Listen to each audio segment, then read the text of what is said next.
Vermicomposting is a green technology that can be used to convert agricultural and other organic wastes into valuable living soil amendments. When used in a potting mix for greenhouse production, vermicompost provides a renewable source of plant nutrients. The microorganisms in vermicompost can protect seedlings from disease. Vermicomposting relies on earthworms, but the worms don't do it alone. The compost food web is an underground ecosystem fueled by decaying organic matter.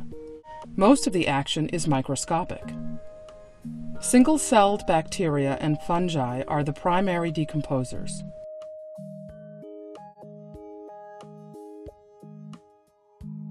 Protozoans graze on bacteria and help cycle nutrients.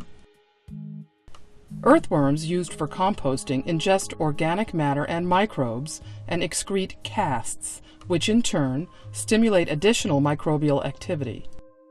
You can almost think of the earthworms as microbe farmers. Earthworms are hermaphrodites, meaning that they have both male and female reproductive organs. When two worms mate, a tight band of mucus forms around their bodies, which later becomes a cocoon containing fertilized eggs.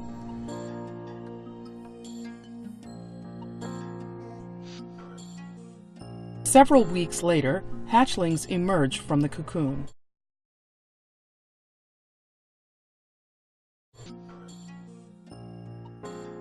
Microarthropods, including mites and springtails, prey on microorganisms and each other.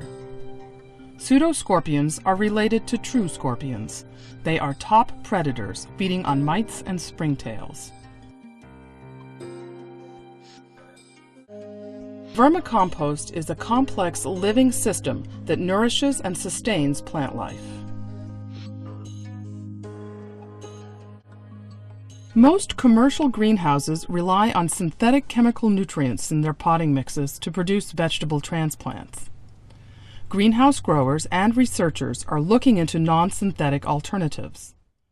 Organic materials, like vermicompost, can provide a source of plant nutrients that are derived from renewable resources.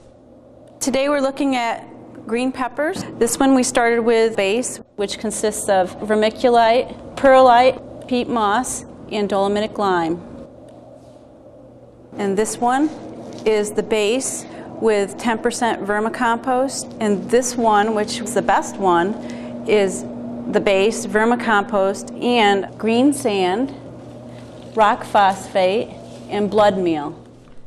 Temperature is an important factor in using vermicompost for nutrient management in the greenhouse, since the release of nutrients in this living soil amendment depends on microbial activity. It's easy to work with, it flows nicely, it doesn't clump up, and it's easy to mix in our soil mixes. The microbes found in vermicompost can help protect plants from disease. Pythium aphanidermatum is an oomycete plant pathogen that attacks germinating seeds and has a host range of over 50 crop species.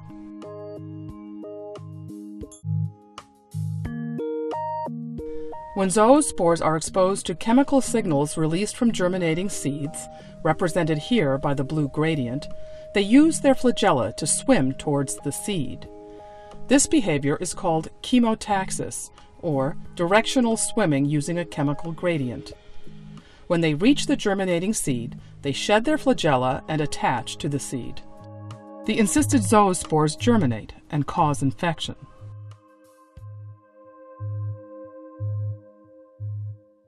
In the presence of vermicompost, Pythium zoospores are not able to cause disease in cucumber seeds. We believe this is because the seed-colonizing microbes in vermicompost alter the chemical cues released from the seed, represented here by the green gradient. This interruption in chemical signaling means that the swimming zoospores cannot find their host, and no infection occurs.